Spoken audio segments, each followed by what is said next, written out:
Good morning guys. Good morning. Papasok tayo sa trabaho. Tatapon ko at lalabas ko muna.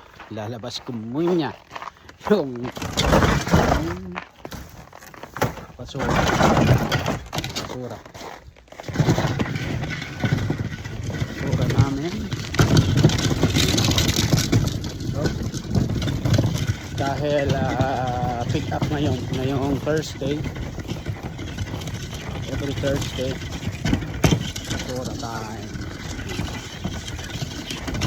Alright, antay ko lang yung driver na naman, yung carpool ko. Ayan, crossing yung aking car.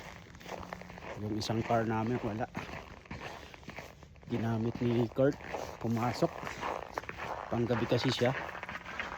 And ito, okay guys, ito yung sitwasyon ngayon dito today. Good morning ulit. Today ang temperature guys, minus 9, feels like 17. So ang pinaghahandaan namin yung kung ano yung feels like. Ayan, ganun dito. Kahit sa mga Canadian, ang tinitingnan talaga nila yung feels like. Yon, halimbawa minus 5 pero feels like 20, so doon tayo mag sa feels like 20. So ganun po yun.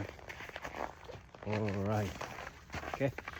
So ito, tagal-tagal tayong di nag video at ang oras ngayon dito ay 10 minutes before 5 AM. Inaantay ko lang yung aking kakarpol. Bali 5 kami ngayon.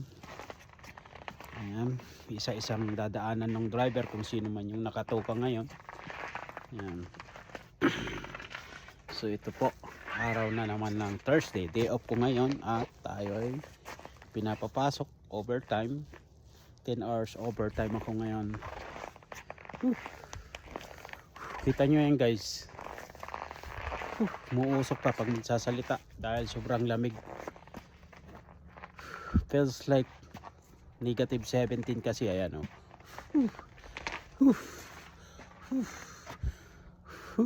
buhay Canada dito. Ayan, gusto nyo pa bang mag Canada guys? Ito, hello po. Ayan, yun na muna. Ayan, yun na muna guys. Gusto ko lang i-share sa inyo kung gaano kalamig ngayon dito ngayong araw ng Thursday ng January 4, 2024. Ayan. So yun lang muna. Ayan,